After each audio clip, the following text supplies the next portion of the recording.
Thank you for tuning in to yet another episode of SNU Variety, which happens to be the first SNU television show ever. Our goal for this show is not only for your entertainment, but it will be educational, enlightening, and with a touch of suspense. I am your host, Owen White, and boy, do we have a show for you. When watching SNU Variety, there is no need for you to have that remote control or that clicker or whatever you call it in your hands. For coming to you right now is the best of the best in commercial-free television. You will laugh and you might cry. You will even think, and I do not lie, for we here at SNU Variety strive to bring you insight into the lives of SNU students and faculty, and also share in the lives of the citizens of Bethany. Tonight on Jock Talk with Chase Buchanan, we have track coach Tim McMichael.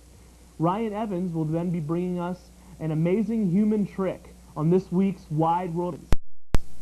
Also performing for us tonight live is fifth-year senior Troy Della Rosa, and he'll be performing for us an original song. And lastly, we bring you The Search with Jeff White. But now, ladies and gentlemen, boys and girls, we bring you this week's top 10 list. The top 10 best reasons to be a Nazarene.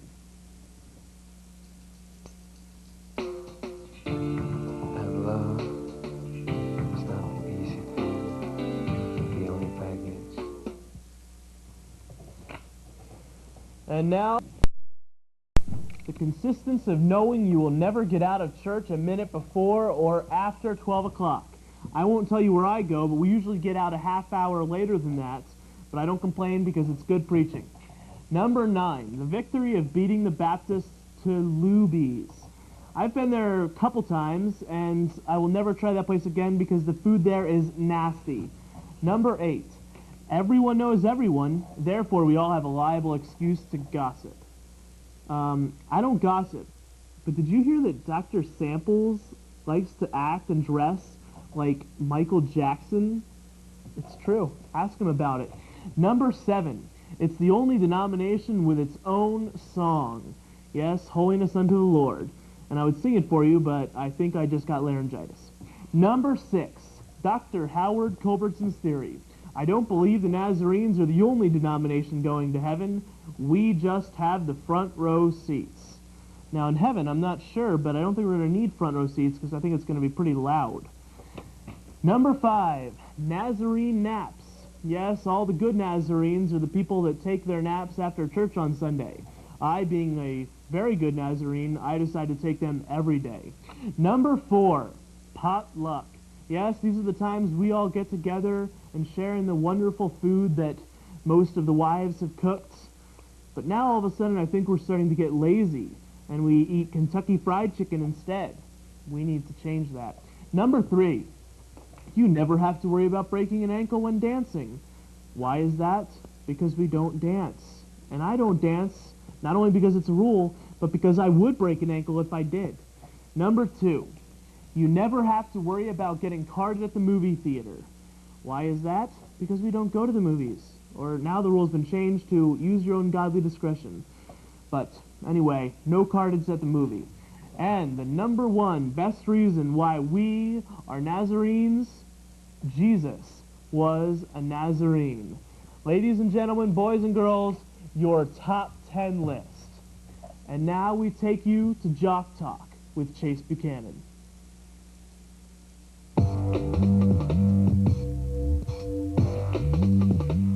Hello, welcome to this edition of Jock Talk. I'm your host, Chase Buchanan. Today I have Tim McMichael with us, head track coach and cross-country coach of SNU. Tim, thanks for being on the show with us today. Thanks for having me. Tim, tell us a little bit about your past, where you came from, how you came here to SNU to be the track coach, and what got you interested in the sport a little bit. Well, I come from a little town called Apache, Oklahoma, which is a tiny little farming community north of Lawton. And originally I just started picking up sticks and jumping over stuff in the yard. Actually jumping across mud puddles was the first challenge. And then I found out that to get across the really long mud puddles I had to get a long stick, and that got me pretty high in the air. And so I started jumping over things. And I used to jump over our fences around the farm, which is quite a chore. When that's as high as you can go and it's a barbed wire fence, Right. it takes some commitment. But I didn't know that pole vaulting was a sport at all. I just enjoyed doing this thing, taking a stick and jumping over things. And I did it for years and years. And then I found out in junior high that this was something that I actually did at track meets. And I loved athletics. I wanted to play badly. But I was very small and very uncoordinated. And they feared for my life in every team sport, you know, in basketball and football. And I rode the bench and hated it. I just, you know, Right. would go home crying because they didn't let me play again. And then when they did let me play, it was even worse, you know, because bad things happened. One basketball game I remember, they decided I was the only kid on the B team who hadn't scored yet in the season. It was the last game of the year, and we were just killing this team. We were ahead by 30 or 40 points. So they put me at the one end all by myself and had me stay there while 4 people went back and played defense, and they'd lob the ball to me. In like 5 tries, I failed to catch the ball before it went out of bounds. That's the kind of experiences that I had in athletics. Well, at least you were brave enough to play basketball. Now, when you got to high school, did you have a track team that you joined then? Yes, I had found out that what I was doing in the backyard, people were competing in, and so I joined the track team, and I really never looked back. I started training year-round just for pole vaulting because I loved doing it, and I never dreamed it would take me to places that it did. But by the end of my senior year in high school, I was 3rd in the nation in high school, and then I went on to have a successful college career and then a successful professional career after that. Where did you attend school? Oklahoma University. Oklahoma University. When you say that you had a very successful college career, tell us a little bit about the things that you were real successful in. Pole vaulting, obviously, one. Did you do any other event in track?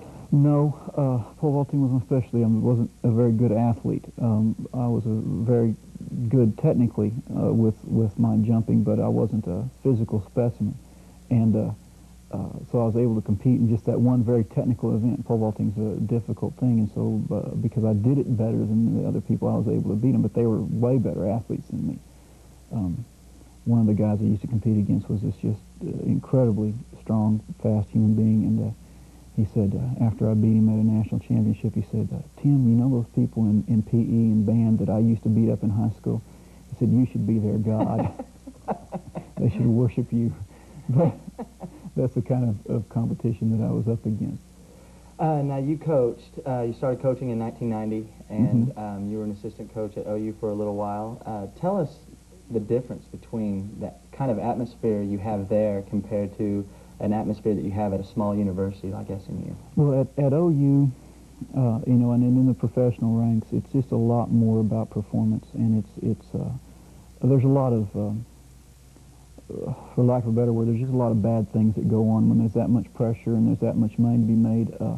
I found out that almost everybody that I was competing against was on some kind of a performance-enhancing drug.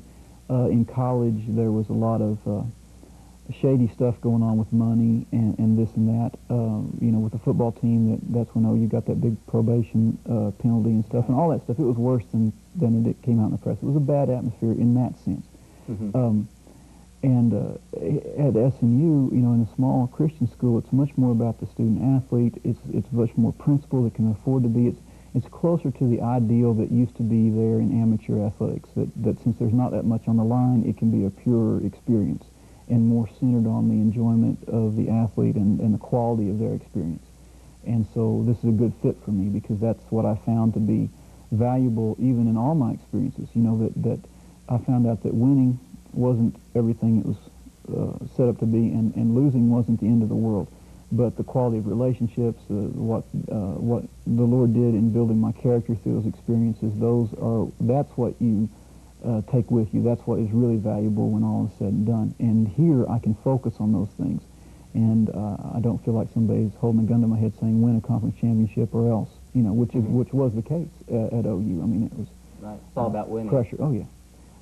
Relationships, one of the best relationships that you and I have talked about, Paul McGrady was the head track coach here when you came here in 1994, and you worked under him for a couple of years. What kind of relationship did you guys have together compared to the head coach at OU? You guys, I'm sure, had a closer relationship being on a small university like this. And you were able to work with each other a lot more, and it was more of a team effort with you two. Absolutely. My experiences in Division I was that the head coaches were more administrators, and Paul McGrady was more of a hands-on coach, more concerned with what's going on in the individual athletes' lives. I mean, I was told point blank at OU that what the athletes did with their personal lives was really none of my business, which was appropriate in that environment. Mm-hmm. But here it is our business, and that's one of the reasons I got out of OU was that my Christian faith was not compatible with the kind of coaching that I needed to do in that environment and on that level. Here, it can be more faith-oriented, I feel like. But Paul was all about that. I mean, he taught me that to some degree. I mean, it was a great fit because I was starving for a place where I could use my coaching skills in a Christian environment, and Coach McGrady is very faith-centered in his approach to coaching, and so we learn from each other quite a bit. When you hear people tell stories about Paul McGrady, he seems like a very dramatic type coach that is really emotional and shows his emotion a lot. Do you have any specific story that you can remember him wearing his emotions on his sleeves and showing his athletes how emotional he could be? He did that often. Coach McGrady has this vein on the side of his forehead that when that starts pumping, you know that it's getting intense.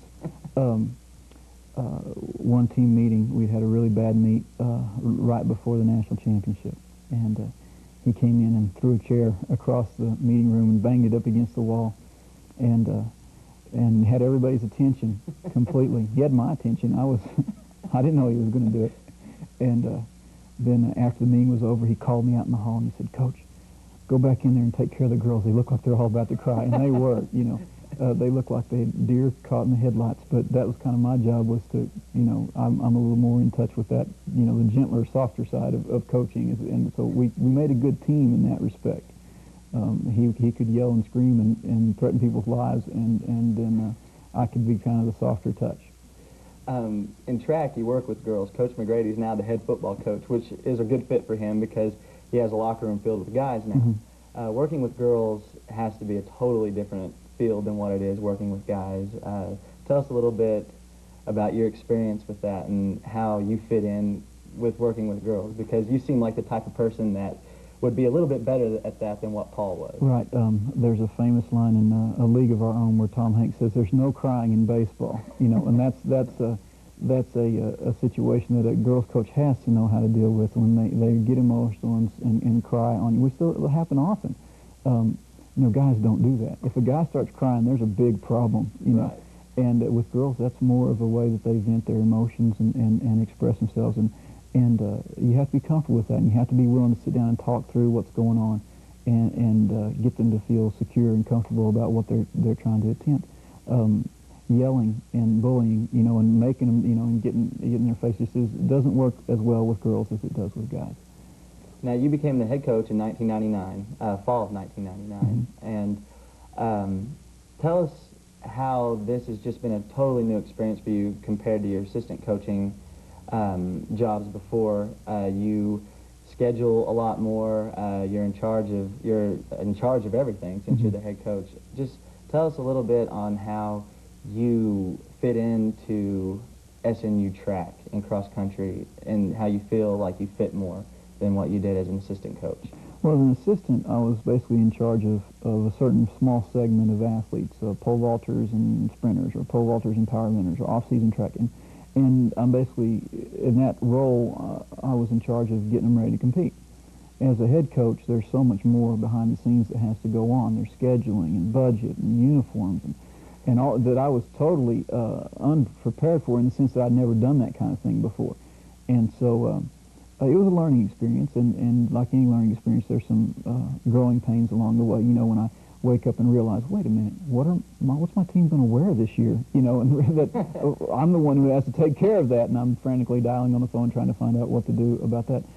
Scheduling issues of, I'll never forget our first trip into Canada when I realized the week before that I didn't have any visas for my international kids, and it's like one crisis after another until you get more settled and learn how to take care of these things. But it's been fairly good overall. So were you ready for all the responsibility that you needed to take on, or was when you came on as the head coach and then you realized you have all this stuff that you have to do, was it more than what you thought it was going to be?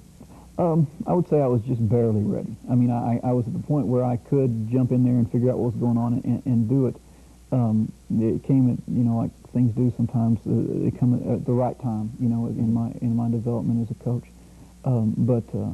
Yeah, the fact that actual coaching and hands-on time with the athletes is just a small fraction of what is done and needs to be done as a head coach is something that is interesting and part of what I had to adjust to as a head coach.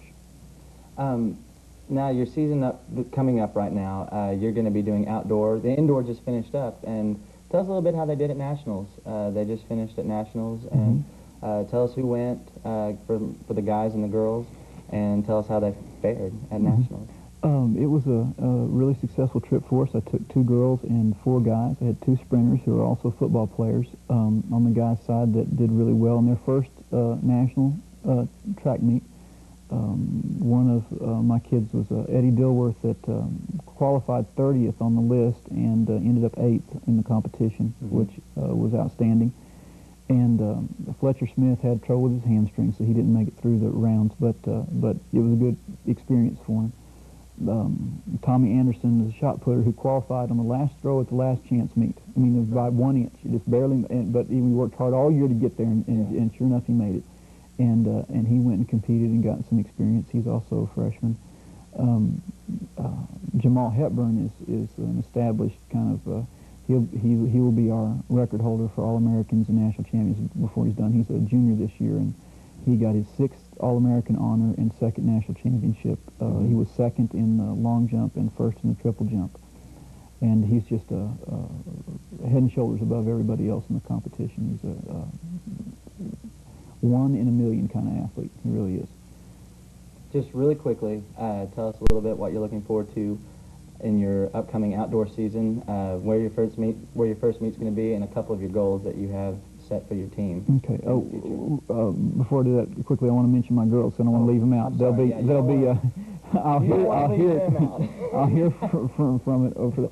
Lori Weaver qualified for the 2nd time in the pentathlon, and she's a real hard worker and did well and was 13th. And then Kristen Greeno is brand new at the pentathlon and multi-events, and she ended up 10th. So it was a fairly good performance from those 2 as well. As far as the outdoors goes, we start up the Saturday after we get back from spring break at Oklahoma Christian, and we have some local meets at Oklahoma Christian, Oklahoma Baptist. Our conference meet is Oklahoma Baptist this year. And then after that, I travel with the team that I'm going to take to Nationals. We go to Arlington and Emporia and Abilene, which are bigger Division I, Division II kind of meets, and we tune up for Nationals, which is in Olathe, Kansas this year. So. Well, Tim, thank you for coming on our show. Thanks for watching our show this week. Next week, we will have a good show. And right now, I'm going to send you back to SNU Variety.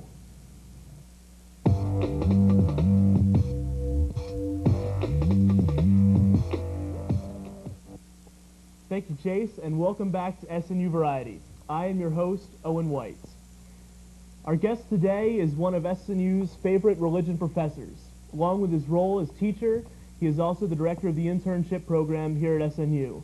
He is also a pastor at Oklahoma City First Church of the Nazarene. Here to answer some of our questions and share some thoughts is Dr. Doug Samples. Owen, how are you? Good to see you. Good My to see new you. Michael Jackson look, you know? It's very nice. Thought it would go well. It's good to be here with you. It's good to have you here. Thanks. Well, this could very well be your 15 minutes of fame. What do you Hey. think of that? I wish I'd have polished my head. You know, it's just moments like this that you need a polishing cloth, and I forgot mine at home today. And we're all sorry for that. But thank you for coming. You'll help me get through it. I was wondering if you'd share with us where you've come from, just a little bit of basic information about you, your family, as a young child. I was born at a very early age because I wanted to be near my mother. Back in West Virginia, close to your home in Pennsylvania, and grew up in the same house all my life and loved being there and being a part and playing in the riverbank and stuff. Graduated from high school there, went to Olivet, 4 years at Olivet, And my family, most of my family is still back in West Virginia, get there every once in a while. And so it was a good place. Well, great. Dr. Cawthon, I just learned something brand new. I didn't know this until just the other day. Dr. Cawthon told me that having West Virginia on my resume was one of the big factors in getting me to come to Oklahoma. I thought it was my PhD stuff, you know, but he said it was basically being from West Virginia that got me the job here. So I'm glad I put that on my resume. What is it about West Virginia? He said it was something about West Virginia being sort of like Oklahoma. Go figure. Okay. I don't get that, but somehow Dr. Cawthon did, and he's my boss, and so I agree with him, whatever he says. Probably a good idea. That's what I would say. How many years have you been here at Southern Nazarene University? I'm completing my 4th year of teaching, Okay. and have loved every bit of it. I had pastored for 22 years, 3.5 years back in Ohio, Bowling Green, Ohio. Great church. They're still doing great today. Then went all the way out to Central California, which was a major shift for us, but did very well there in the Central Valley. Stayed at Fresno Trinity Church for 9.5 years. And then down in Bakersfield, California for 7 years at First Church. And both of those things are on the same district, so the boys got to go to the same district camps and all that kind of stuff. And loved my days of pastoring and loved my churches and the people there that I got to pastor. And then it just gets better and better, and get to come here and hang out with you guys and teach. Cool. You mentioned you have boys. How many boys do you have? 2 boys, Scott and Mark. Scott is a junior here at SNU, living at home with us. And Mark is 20 and is a junior also at Point Loma and doing, I think, a music theory thing. Can I say it on camera here? Can I plug the Darren Racer Band? With my son Mark Samples playing keyboard and sax.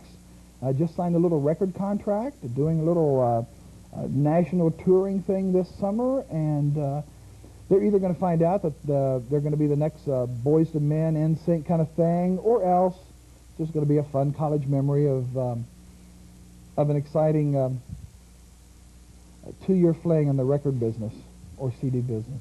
Sounds good. He's excited about that. He's home for spring break, and so it's good to have both of the boys home. I bet. Here at SNU, you teach a variety of classes. Could you go through those classes and tell us a little bit about them? The only Gen Ed class I get to teach is Bib Lit, and I'm really sorry. I really enjoy doing the Gen Ed classes because it gets me outside the religion building, and that's the only class I get to teach where I get to have normal students, you know, other than our religion people. So that's fun. I enjoy doing that. But then I teach the freshman intro to ministry class, which is all of the incoming freshmen. Everybody has to take that class. That class has been as big as 81, I think, the year you were in it. This year's class, the lowest number was down to 66. So that was a nice big class. It's fun times. Enjoy taking all of the freshman students and saying, okay, let's giddy up and go, and here's what it's all about. And then I really don't get to teach much sophomore stuff. The rest of my classes are upper division practice classes. I've taught pastoral care and counseling, pastoral leadership, evangelism and church renewal right now, and then also history and polity of the Church of the Nazarene, which goes through the history of the Nazarene Church and then working with the church manual and stuff. And so those are the major classes that I teach. After I finish the evangelism and renewal lectures of this spring, I'll have all my lectures written out for at least the first time. And so that'll be a nice thing to then just have to go back and renew them and rework them and throw that out, put this in. Writing lectures is almost as hard as writing papers. Not quite as hard. I do still go to bed at midnight or 1. I don't stay up till 3 or 4. But man, it's hard to write lectures. I got to do my stuff before you guys can do your stuff. So it'll be nice to have a basic foundation lecture thing done, and then I can just tweak them as we go along. That sounds good. Have you always wanted to be a professor? That's a good question. I really enjoyed being a pastor. I mean, when I got my doctoral thing, I didn't do the doctorate in order to go teach. I just did the doctorate to be a better pastor. I had been out of seminary for 10 to 12 years, and the stuff that I had learned from seminary, I mean, everything's changing, and my learning curve, I could feel myself slipping into just sort of a routine. And I just needed to step up I needed to have a new, fresh push with my learning. So I just did my doctorate to be a better pastor. So I took evangelism and leadership and church growth and building strong families in the local church. I'm just trying to be a better pastor. I love pastoring. I'm a good pastor because I love the people. I love to be with them. My wife at least thinks I'm a good preacher. So that's okay. So I love teaching. I mean, I love pastoring. I loved the church where I was at when I came here. But it's just even been better. And sometimes I think, I sort of lived my whole life for this. Growing up in the home of a layman, I didn't grow up as a preacher's kid, so I know the pastorate from the standpoint of a layman who just watched pastors come and go all the time, and so I have that different perspective on the pastorate. 22 years of pastoral ministry, and so it's good to share that with the students, and so sometimes it feels like this is what I was made for, but I enjoy being a pastor too. Yeah. Good times and the bad times. Can you share with us the time when you decided that you were going to leave your Bakersfield pastorate and come here? Wow. I got to thinking that if there would be a position open, that I would be open to teaching. I had other offers. In fact, when I interviewed here at SNU the very next weekend, I had an offer to, I interviewed with a church of about 1,000 or so. And so those were nice opportunities, but I just got to think, if somebody would give me the chance to teach, it would be a wonderful opportunity. And the reason is, it's a very rare opportunity that we get as religion professors to shape the next generation of pastors. That is an awesome privilege and a sort of a scary thing to realize that we're sort of somewhat responsible for the next generation of pastors. So I got to thinking, if somebody would give me that chance, I would love to do that. Now, of course, we don't have very many, I don't guess we have any old religion professors here. All of us are nice and young and stuff. Definitely. Most religion professors are just old guys. And so they just hang around forever and ever and ever. So I thought, well, it may be forever for me to get a teaching. I mean, who knows if I ever get a position. So I sent my resumes out, and everybody wrote back saying, thanks, we'll put your thing in the file. And to be honest, I didn't send a resume to SNU. I don't want to say that real loud, but I didn't. I'd never been here. The only time I'd been here was for a basketball game back when Olivet beat SNU in basketball a long time ago, before we had the team that we have now. I didn't send a resume to SNU. I didn't know Oklahoma. I don't have any family here. It's not close to the ocean or the mountains or whatever. So I didn't send a resume. But Don Dunnington called me and said, we heard about you from another pastor, and we've got this intern position that we need to talk about for a minute. And somebody told Don that I was the guy for the intern position. And, that's a really nice God thing. Here I send out my resumes to the places where I'm going, okay, God, I could go here, here, here. And then God says, I got better plans. Let's go here. It's like, okay. If that's what's open and if that's where you want to go, if that's where you're going, hey, that's where I'm going. So here I am. You mentioned the intern program. Yeah. Why don't we go into that?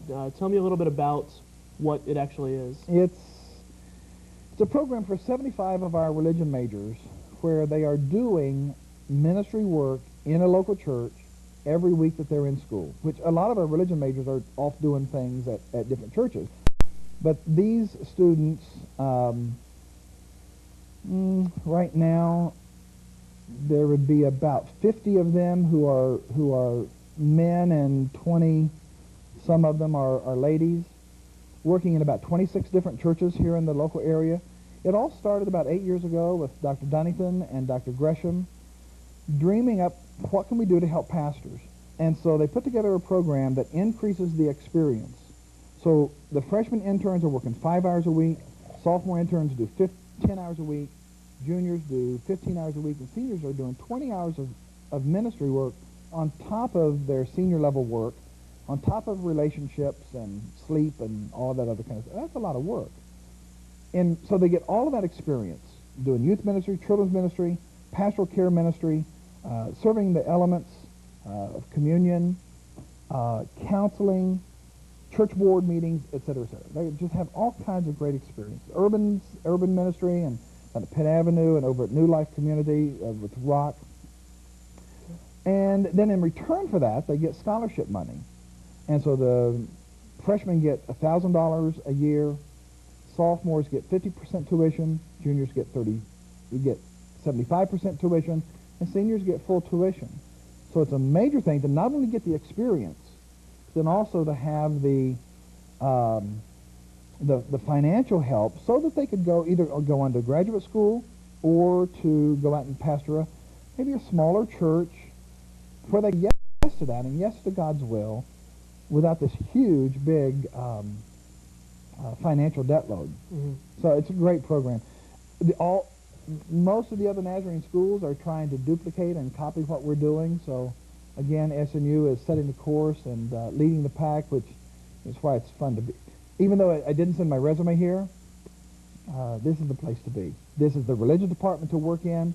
Well, what an amazing department. I just dreamed that maybe someday I could work in a department like this. Here I come, and I get to be with that department from the very get-go. It's an awesome privilege, and all of the other schools, Mount Vernon, Mid-America, Nampa, Trevecca, are all trying to duplicate this kind of program, and we're leading the way on it. On the other campuses around the nation, is there a campus that relates in? Here at SNU, we have Nazarene churches all over the place. Now, are there any other areas, any other regions that have as many Nazarene churches as we have, or are we like probably the biggest? We're very fortunate that we have, I think, 40 Nazarene churches, just very, very close, and not all of those participate in the program. But we have students in 26 different churches. In Mount Vernon, there's really only 2 nice churches, and both of them are large churches of 800 or 1,000 or so, that are right there sort of in Mount Vernon. They're on the campus. Well, the next closest church is 30 miles away. Mm-hmm. And so it's hard for them to put together this program. We are very fortunate. Nashville, Trevecca, they'd be okay. Mid-America, they'd be okay. Nampa, I don't know how far you'd have to go to drive to your church in Nampa. It could be for a piece. But yeah. It's a great opportunity, great vision from Dr. Gresham and Dr. Dunnington. And then a lot of pastors that are willing to do this extra work with the interns. Great. Awesome. You're a professor, you are a intern director, you are also the pastor at Oklahoma City First Church of the Nazarene. I'm not the pastor at Oklahoma City. Thank you very much. I don't want that job. I take the pay, but I don't want the job, don't want the headaches. I pastor the college students, University Ministries at OKC First. That's fun. Here's what's fun about it. In the religion department, like I said, I only get to do the one gen ed class, Bib Lit. Doing college ministries at Oklahoma City First Church is what allows me to get out beyond the religion building. So since all of you religion majors are off doing things in lots of different churches, I don't know if there's any religion majors, maybe a few, in the college ministries at OKC First. So it's all of the rest of the campus that I get to be with. Okay. And so we do a couple of Sunday school classes on Sunday mornings, do a big thing on Wednesday night called The Zone, where we have about 10 to 15 student leaders who work with each of the tables, and I do very little with that. I sort of prepare them on Sunday mornings, and Wednesday nights I give a little bit of leadership, and they lead the discussion around their tables. Really not. It's not. In other words, it's not another lecture from me. You guys don't need to come to church and get another lecture from a professor. Yeah. And so it's very student-led, very peer-oriented, And it seems to be working. We got a great group. Wonderful. If anyone would walk by your office, they would see rhinoceros paraphernalia everywhere. Yeah. I was wondering if you'd be able to share with us what that is all Well, about. first of all, do you know what a group of rhinoceroses are called?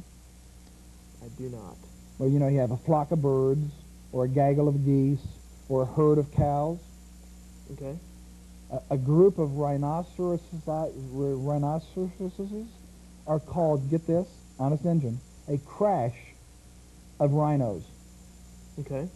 Just thought you might want to know that. That was very good information to have.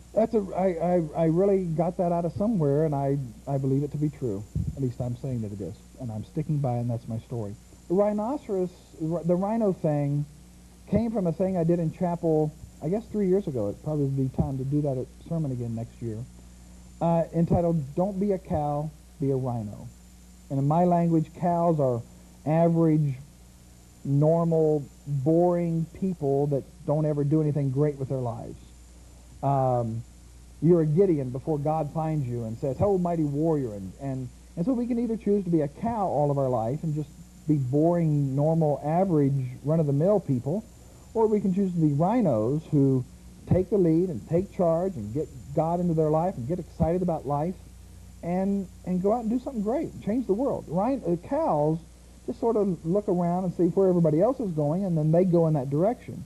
Rhinos are the one that are setting the pace, a lot of times going against the crowd. When everybody's going this way, the rhino's going this way. And it's just become a thing. Now I have students giving me rhinos, especially the ones that are on the borderline between an A or a B maybe. So I think I'm up to about 26, 27 rhinos in my office. And my license plate is Dr. Rhino. So it's just been a fun thing. Well, thank you so much for coming in. Oh, you bet. Hopefully we can all strive to be more Hey. rhinoceros-ish. There you go. I would coin that word myself. Maybe we can all be a crash together. That'd be a good thing. But thank you. And Thanks. before you Oh, go, yeah? would you sign our board for us? I'd be glad to. Thanks. That'd be wonderful. Thank you. And now we go to Wide World of Humans with Ryan Evans.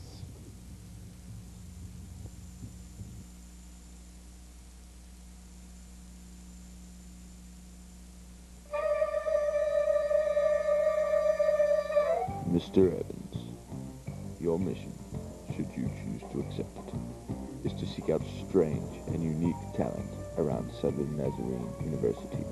Good luck. This tape will self-destruct in 3, 2...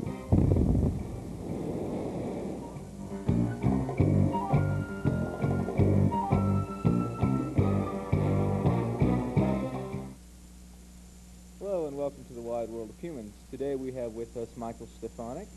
And why don't you tell us a little bit about yourself? Well, as you said, I'm Michael Stefanik. I'm a sophomore here at the college. I'm a professional magician, and my major is mass communications journalism. All right, and what will you be doing for us today? Well, I thought I'd do a rope trick. It's a new one I've just added to the act, and it knocks the socks off of some people, and other people manage to figure it out. I thought I'd do something and let you see if you could figure it out, and let you be a magician as well. All right. Well, go ahead and get yourself ready. Okay, thank you. Good evening. A short experiment with a long rope. The way it works, we take approximately half the rope. We gather it up in the hand like that. Take a pair of scissors and we're to test the restorative value of the rope. Simple cut just like that. We have 2 ropes now. However, if we bring up the end just like this, and we bring up the other end just like this, what we end up with is 1 rope again. The restorative values of the rope. It's a cute little trick, and the way it works is simple. What we'll do is I'll show you how to tie a rope in a knot, just like this. But we'll slide the knot and the whole rope so that it's out at this end, and then slowly pop the knot off, so that we have just 1 loop of rope. But we started off with 1 rope. It wasn't a loop, and we'll end up with 1 rope that isn't a loop. And to show there's a solid rope, nothing tricky, nothing magical about it, we'll let Ryan grab a hold of it. Give us a tug, Ryan. As long as you've got a hold of it, come on up here. All right. Ryan, have you ever helped a magician before? I have not. Would you like to help the magician now? Why not? Okay, Ryan, if you'll look for about the center of the rope and pick it up. Pick up what you would consider a center of the rope. Very good, Ryan. I'll take the rope like this. I have a pair of scissors in my back pocket. Get that, please. Just the scissors. Now, I've lost little wallets that way. Okay, and this is about the middle. Would you please cut that? So now we have two pieces of rope, approximately the same length. Well, close to the same length. Okay. Well, you said you haven't helped a magician before, so I'll give you another chance. Grab the two ends and cut that off so that they're perfectly even. There we go. Hold your end up, make sure it's ripped completely separate from the rope. And we have a rope that's exactly, well, you were close. You were close. We'll give it one more try. All right. I might get this one of these days. There you go. Well, it's not a hard trick. It's rather simple. Now we have two pieces exactly the same, but that's not the way the trick works. What we're going to do is we're going to take the same two pieces, we're going to bring it up just like this, bring this end up just like this, and like we did before, we're back to one rope again. Just that simple. Yeah. Now what I'm going to do, I'm going to just let you grab a hold of the rope and cut it in the middle yourself, any place you think is the middle. About here. This time, Brian's got it right at the center. That's perfect. We have two ropes exactly the same length. Now what we're going to do is we're going to tie the two ropes together just like this. Get a knot. Just like that. And could you grab that one end, please? And hold it tight. Because if this rope were shorter, the knot would probably be there. Or perhaps there. But since it's not shorter, the knot's back here, and if we untie the knot, we see that it still is just two pieces of rope. But here's what we're going to do, Ryan. We're going to take the rope and tie it back in the knot again, just like that.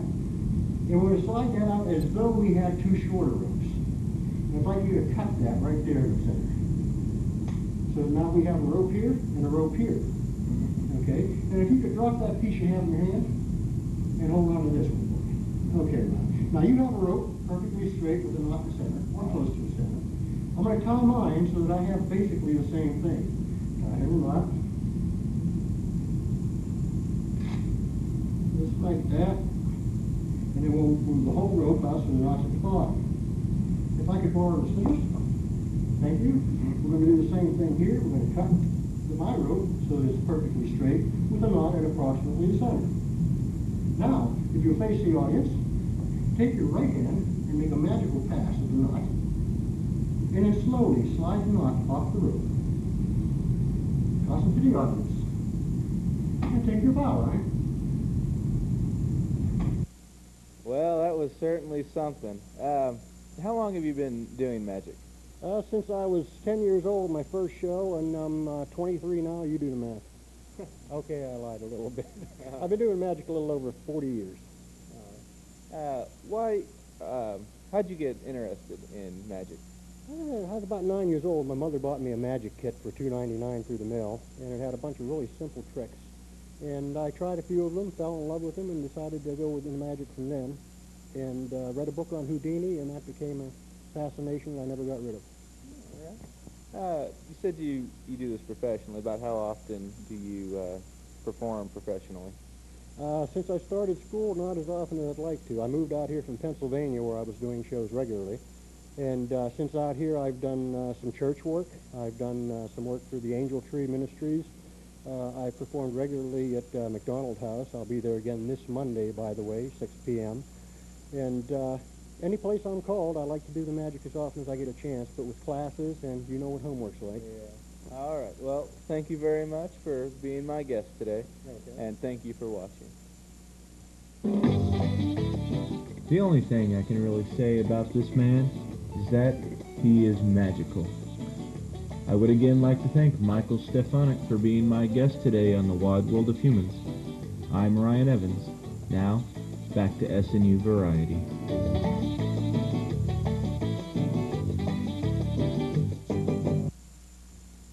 Thank you, Senior Evans.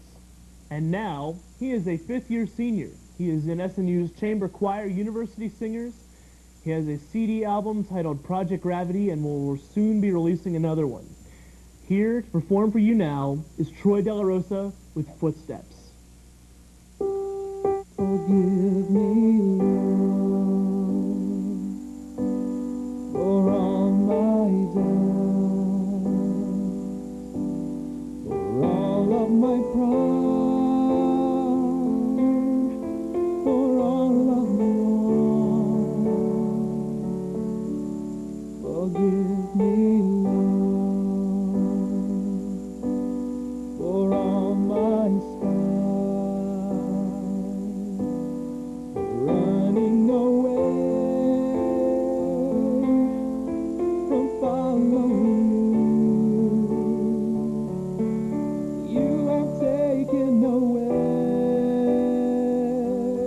the most precious things as a lesson to me to see the things I must do. And now I know, now I understand that you are always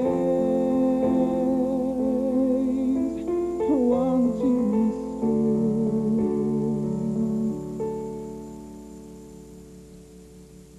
Forgive me, Lord,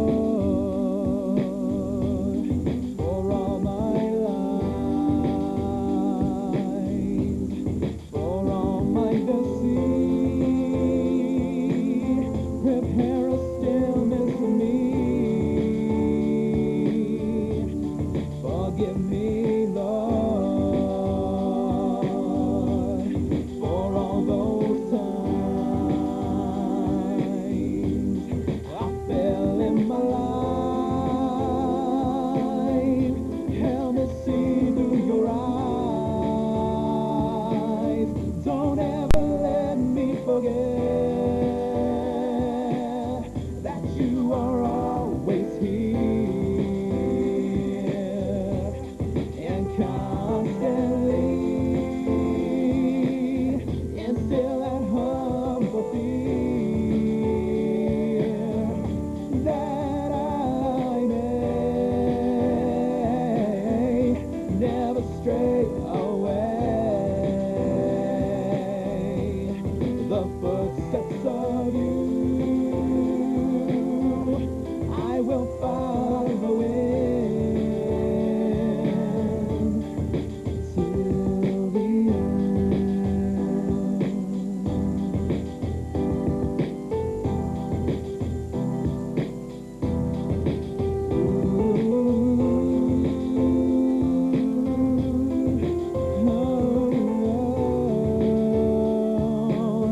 Don't ever let me forget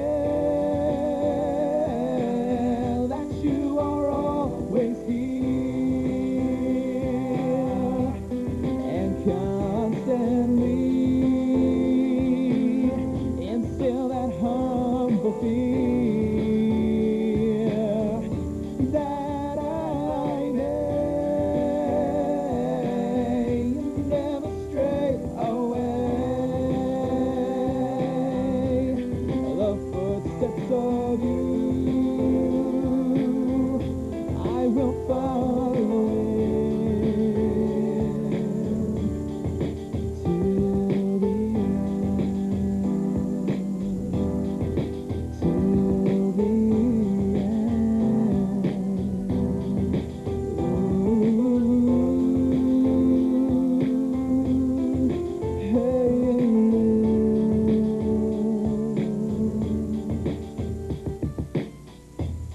Forgive me, Lord.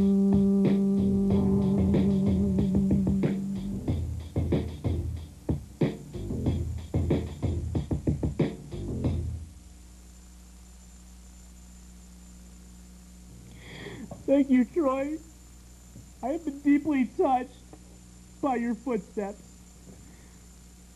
Welcome back to SNU Variety. I am your host, Owen White. And now we go to Jeff White, who I am in no way related to, and I would not admit it even if I was, to the search. Some men search for gold, others search for fame. Me, I crave not these things, for I seek out the truth. You're watching The Search.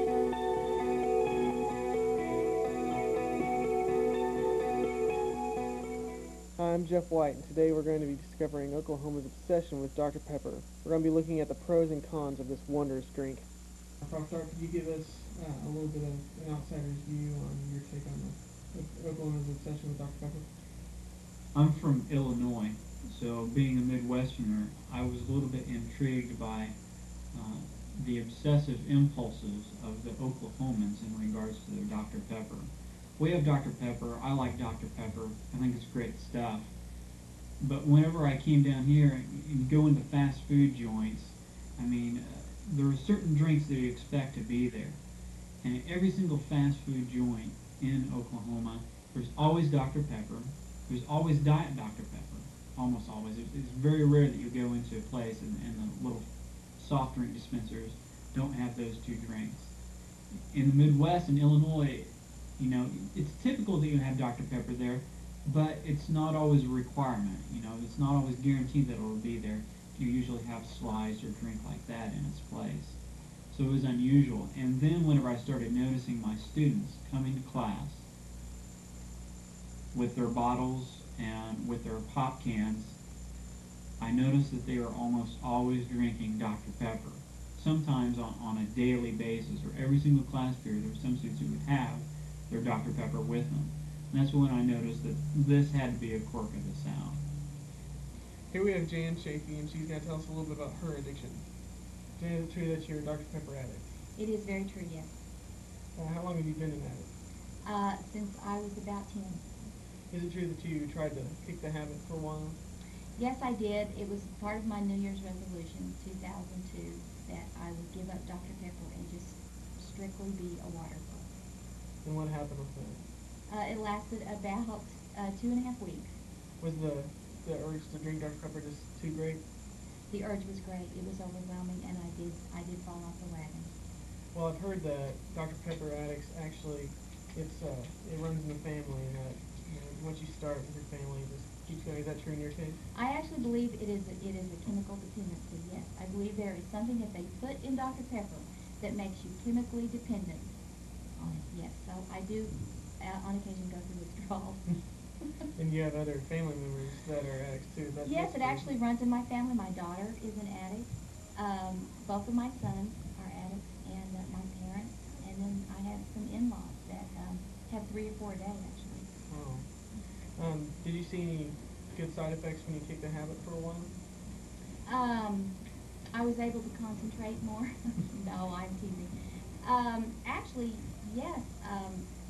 It actually helps your energy level just to be on water and not on Dr. Pepper. An interesting story, when I was either 10 or 11 years old, I was at Nazarene Boys and Girls Camp, and I smuggled it in my suitcase, unbeknownst to my parents. And I kept it under my bed at camp, and I would drink them hot in the middle of the night. For shame. That's a true addict right there. Absolutely. This is our office kitchenette. You can see it's just sitting out everywhere. Dr. Pepper's all over the place. This is the crack cocaine, if you will, of soft drinks here in Oklahoma. And we've got 2 of them here. We've got a Sprite container, which is nearly full. And then we've got our Dr. Pepper 2-liter, virtually empty. So it's pretty serious stuff around here. Here we have Pam and Maddie Bracken, and they are both proclaimed addicts. Well, is it true that you were both addicts? Pretty much. Yeah. I just had one a couple of minutes ago. What about you? When was your last Dr. Pepper? My last Dr. Pepper was at 1:30 this afternoon. Have you ever tried to quit? Either one of you? I don't think so. I guess the desire was too strong, right? Yeah, it's addicting. It's addicting. Okay. My sister's such an addict that she will go to get biscuits, gravy, coffee, and a giant Dr. Pepper for her morning meal in a small town in Oklahoma. Yeah, she does the cows and feeds her horses, and then she goes and has a large Dr. Pepper with her. with her morning breakfast, yeah. And I also had once a friend who was so addicted to Dr. Pepper that when she moved to Washington, D.C., where they do not sell Dr. Pepper, she had to have her mother ship it out to her. So, yeah, she was pretty addicted. She wouldn't go for Mr. Pibb? No, Mr. Pibb was not an appropriate replacement. Totally out of the question for any true Dr. Pepper addict. Yeah, any of the other products that they sell are not quite up to Dr. Pepper, that's true. This is my Dr. Pepper lip gloss, and I take it to school, so when I can't have Dr. Pepper, I can just put this on my lips. That's pretty desperate. Here we have Sweet C. McLean, and he's going to tell us a little bit about his former addiction to Dr. Pepper. Sweet, attributed to you used to be a Dr. Pepper addict. Yes, it is. I was my elementary years and my middle school years. About how many Dr. Peppers do you think you would consume in a week's time? Well, probably like 2 cans a day. What made you want to quit? Well, I was like getting into basketball, and my coach said I like to cut back on the carbonation and the caffeine. How long has it been since you've had a Dr. Pepper? Well, maybe like 4 to 6 years. What happened after you quit drinking Dr. Pepper? Well, I was 215, and I lost 56 pounds. Here we got Reggie Coleman, the manager of the university store. Reggie, what's the best-selling drink here in the university store? I think probably without a doubt Dr. Pepper. Do you know why that is? Well, it's the best one. Are you yourself an addict? Of course, yes, and I like to have it in a can or a bottle. About how much do you think you consume in a week? Oh, in a week, let's see, we have at least a couple of cans a day, times 7, you mean like in ounces? You know, let's see, a week, probably 14, 15 cans a week. About how much Dr. Pepper does the bookstore go through in a week? Probably a couple of cases, maybe 50 cans a week.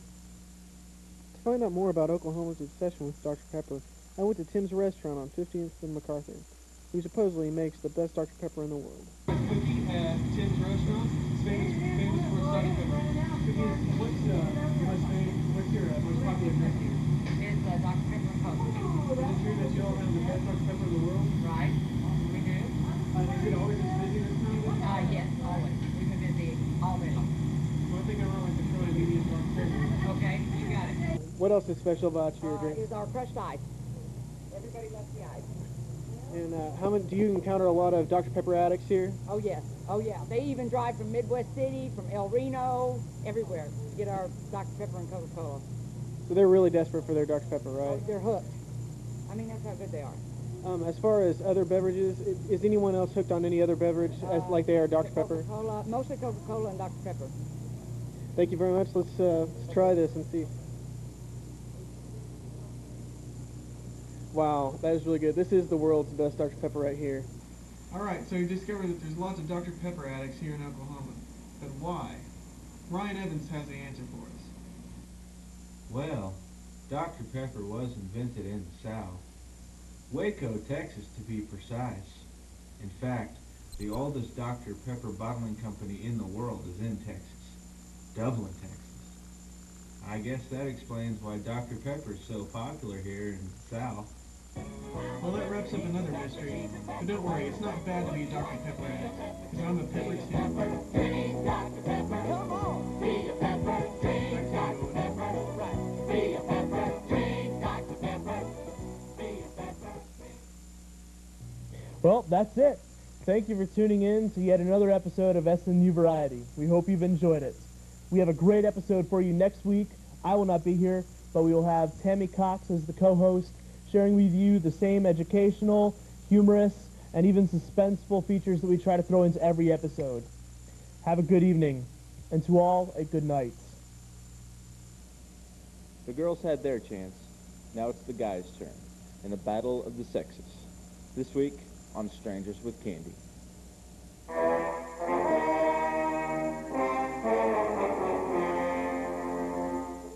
Eric Williams, freshman. My name is Colin Ingersoll, and I'm a freshman. Name's Tyler Altus. I'm a freshman. My name is Tyler Weston Jenkins. I'm a sophomore. My name is Paul Christian Carver, and I'm also a sophomore. My name is BJ Keeter, and I'm a sophomore. Do you know a lot about girls? I like to think so sometimes. And do you know a lot about girls? No, not a dang thing. Do y'all know a lot about girls? Do I? Got everything there's in there. All right, well, let's see. Do you know what accessory comes standard with every Barbie? I would say a necklace or those butterfly rings. Not quite. It's not jewelry. Has to do with your hair. A headband. Not quite. You use it to brush your hair.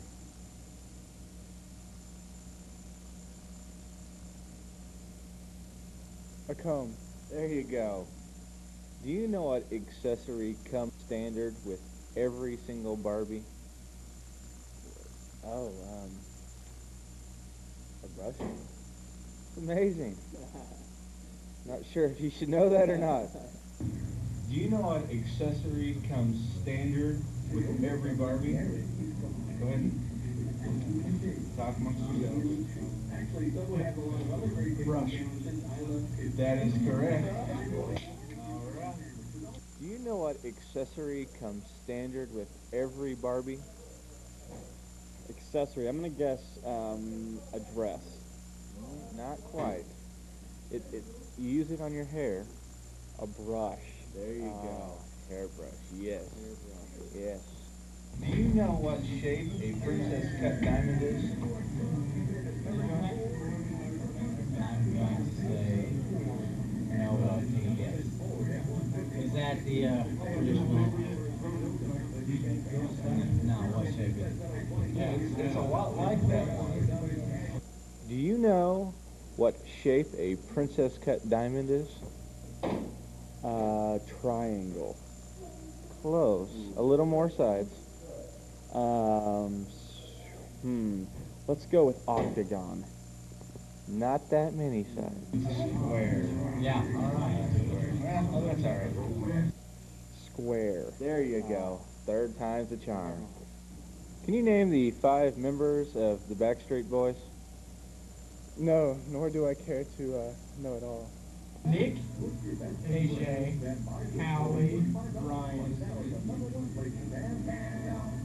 and Can you name the 5 members of NSYNC? Justin, Joey, Lance 10 is his real name. JC and AJ. Or No. Close. You got 4 out of 5. That's not bad. Probably better than you should have done. Kevin. Here's the last question. Multiple choice. Alright. Let me set up the scenario. Your girlfriend is flying into the airport. Do you A, meet her in baggage claim, or B, pick her up in a car outside of baggage claim? Meet her at baggage claim. Sorry, it's actually super secret answer C. Meet her at the gate with flowers. But that's okay. Everybody's a winner. There you go. Thank you. And thank you for being on Strangers with Candy. One last question. This one is tough. So, what do women want? If I knew, I'd be getting a lot more lip. That's the right answer. So here you go. There's your candy. Thanks a lot. And thank you for being on Strangers with Candy. No problem. Now here, last question. Tough one. I'm going to set up the scenario. This is multiple choice. Your girlfriend is flying into the airport. Do you A, meet her in baggage claim, or B, pick her up in your car outside of baggage claim?